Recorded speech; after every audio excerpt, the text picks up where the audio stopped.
Story time.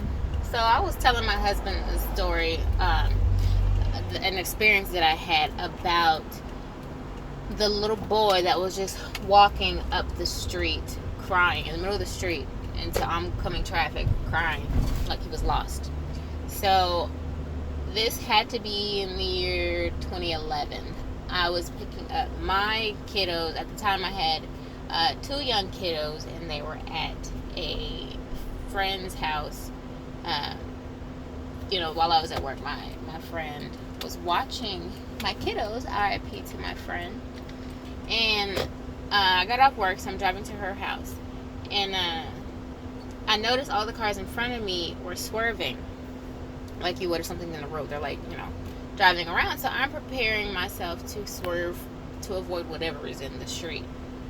Come to find out, when I get up there, these people, I mean, car after car after car, because I'm in the neighborhood, like the subdivision at this point, but it's like a long main street, it's a lot of townhomes or whatever. So everybody was swerving to avoid this little boy, and just at first glance in my mind, I'm like, he has to be 2 or 3 years old. And he had clearly peed on himself. His jeans were soaking wet. The sun was starting to go down, so it was, getting dark outside. But it was still, light enough to be able to see very clearly. So he's walking up the street toward the cars, coming cars, and he's crying loud as life. And he'd wet himself. So all these people are literally like swerving their cars to avoid him, and they just keep driving. What? But anyway, I park my car kind of at this, across the street a little bit, and I park like where I was, and I walk up to him, because you don't want to be the weirdo that pulls up to a kid in your car and just like picks a kid and puts him in your car, because you usually don't want to do that. So I parked and I walked up to him, and I kind of kneeled down on his level, and I was asking him where his parents were. Did he know where he lived? Was he okay? He's just crying, and he's clinging to my little leg. So I called my babysitter on the phone, of course, and I'm like, hey, I'm going to be a little late. So I'm like, do you know where you live? He points to this house. This house had the door closed. It didn't look like a car was in the driveway. Sorry if you guys can't see me. I'm like trying to park my car. But anyway, it didn't have a car in the driveway. The door was closed, but the blinds were open, so I could see in there. I didn't walk up to the house, but this is from what I saw from the driveway. But I could see the blinds open, and I'm like, I don't want to just let the little boy go into this house, because I don't know if it's his house or not. But so we sat there on the curb of this house, waiting to see if someone showed up. I did knock on the door. Let me back up. I did knock on the door. Nobody came to the door, so I wasn't comfortable just being like, yeah, go ahead. So anyway, we sat on the porch or the curb for a while, and I called the police. Of course, I called the police immediately. So I'm waiting on them to get there. So we're just sitting on the curb, and hopefully, I was hoping somebody would pull up. Nobody did. It took the police a few minutes to get there. When they get there, I told them the situation. Hey, this little kid, he was cold and crying, and the whole shebang. I mean, it was warm out. It was like the warm months, but the sun was going down. But anyway, when they pulled up, me and the little boy, and his name was Elijah, I'll never forget. We were sitting on the curb reading a little Elmo, one of those push, buttons where you could push the button on the little side panel of a book, little kids' books, and he just loved it. So we were reading that, and I'd given him one of my daughter's jackets. I always kept a spare jacket in the car, just because you never know if you're going to be out and it gets cold or whatever. So I gave him the jacket because he was wet and he was getting cold. So when the police pulled up, that's what was going on. They were questioning me. I was letting them know what was going on. They called more units out to this house. And they ended up getting in the house.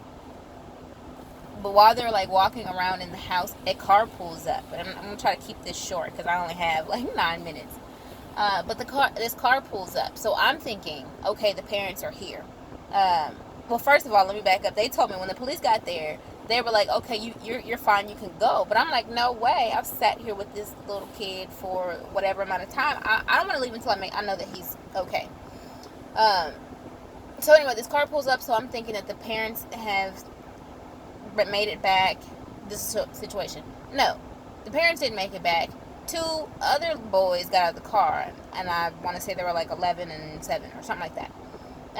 They were in the backseat of a car with some adults driving.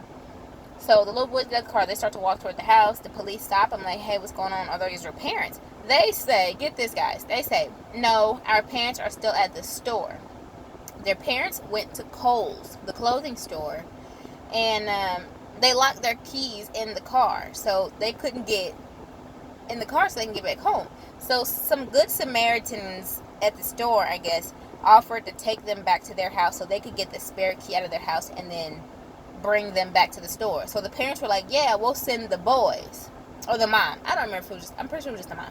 But anyway, she was like, we'll send the boys to get the spare key so we don't leave the car. I don't know what the situation was. But anyway, she stayed at the store. She sent her 2 young boys with this stranger to the house. The strangers brought them to the house. They were going to give the spare key and go back. But of course, the police intercepted the whole situation. The police were like, we'll take you back to the store so we can find your parents.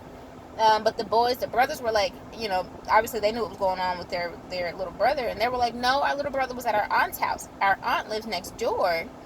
That's where he was when we left. So the police go next door and they talk to the aunt. The aunt says they do it all the time. I guess to get to her house, you have to walk down her driveway. And then, her back door is back there or whatever. So she was like, he said he wanted to go back home. We always just send them back up the driveway and whatever. She didn't know that her sister had left. So her sister wasn't there. Instead of going back to the aunt's house, the little boy was just roaming up and down the street. He was like 2 or 3, I can't remember. So he was just walking up and down the street scared and confused. And nobody intercepted, nobody thought to check, but whatever. Besides the point. So the police take the young boys. A couple of police officers took the young boys. There were still police officers in the house. And they were talking to me. And I remember this really tall police officer.